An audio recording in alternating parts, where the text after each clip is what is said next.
Okay, I did a little video on the refurbished Aztec rifle, 9130. Figure it's time to do a Tula. This one was manufactured in 1930. It's typical refurb in many aspects. Of course, you can see it has a hex receiver. Obviously, Tula stayed with the hex receiver until mid-1936. And here we can see by that little gap under there, right there between the sight base and the barrel, that this rifle started off life as a dragoon rifle, but was upgraded to 9130 probably after World War II. See, it's got the pin sight, base, all of that. Right there in the stock we have one of the unknown markings. Now this rifle is an earlier import. This was imported probably around the year 1999-2000, right around the time that the receiver import marks were mandated, but they could still be small and fairly unobtrusive. This one was imported by Aztec Arms. You can see, really doesn't show up that much. I'm getting close so you can see it, but from a distance you really can't even tell it's there. Hey, right there. 7.62x54R Aztec. We have the Tula the Tula Communist star marking on there. And like many of these early imports, for some reason, at least the ones that I've acquired, you can see that the shellac is in somewhat delicate shape. Shellac is not the best of stock coverings. Only the Russians ever used it. And you can see what happens to it when it begins to age. This was probably refurbished 70 some odd years ago, and it's beginning to become alligatored and bubble on the stock. Not much you can do about it, just what shellac does when it gets old. Just have to handle it delicately. Then we have some little marks back here. Where is it? Ah, there it is, another unknown mark. Probably inspection stamps. Most of these little ones are inspection stamps. There, another one there, another couple of them there actually. And of course, right here we have a very clear refurbishment stamp for wood.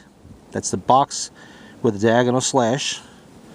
And whatever this unknown marking is back here. Now that's the refurbishment stamp right there. All the refurbished rifles have it. Most of them have it. Sometimes they forgot to put it on. Various little stamps. Another one right there. Who knows what it means. When I say unknown, it means that at the current time we have been given no information as to what these stamps may be. Anybody that says they know is full of shit, other than to say that they're probably a guess that they're inspection marks. You can see how the shellac is beginning to flake over here. So it needs to be handled carefully. Now this one, this rifle, I'm going to show you a quick and dirty method here to check the muzzle erosion here. Just take a bullet, ordinary bullet.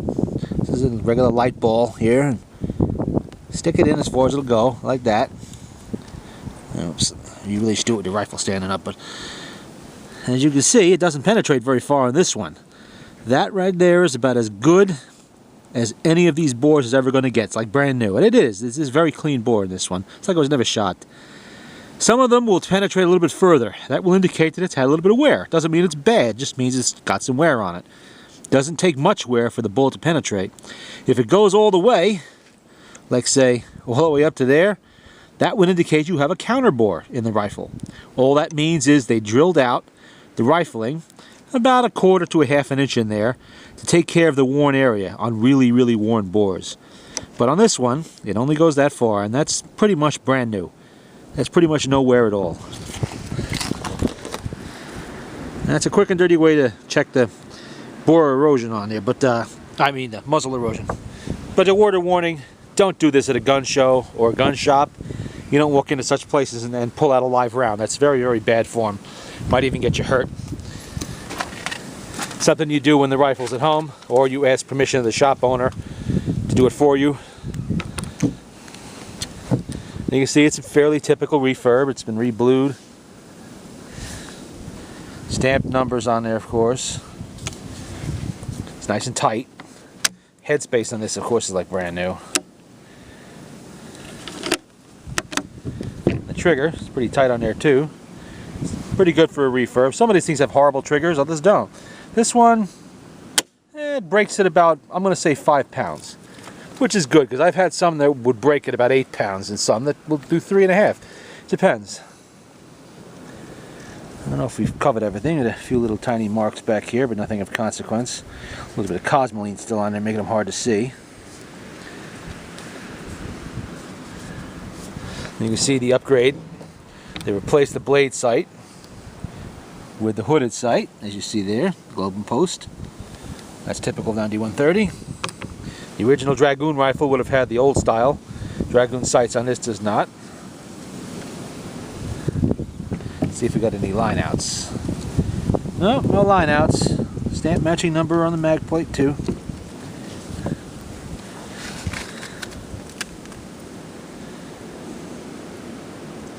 It's an appropriately Russian style day today. I'm sure the rifle's enjoying a little taste of winter. The wind chill is about 10 degrees, real fun, so I'm not going to linger too long on this.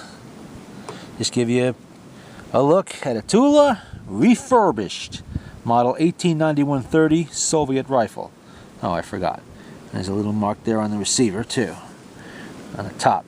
Right there, a couple little marks. Again, very likely inspection stamps.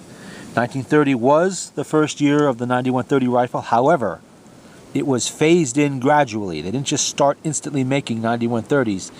They had to use up the old parts first and start making new parts.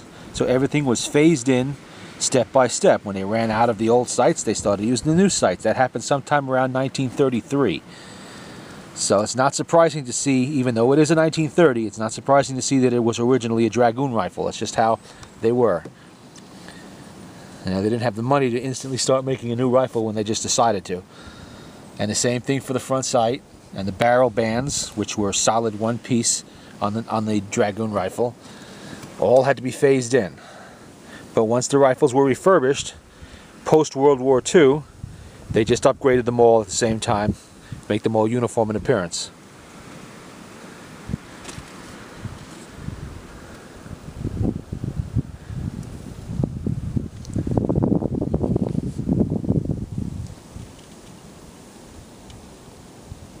And you can see here, one last point, right there, that little square, that is actually a very sloppily applied refurbished for metal stamp. It should be a box with a vertical line through it. And next to it is one of the little unknown stamps. But right under there, where my finger is right there, a little box, that is the metal refurbishment stamp. You'll see it clearer in other rifles, you know, but that's just how they did things. They were sloppy sometimes. And that will do it for today.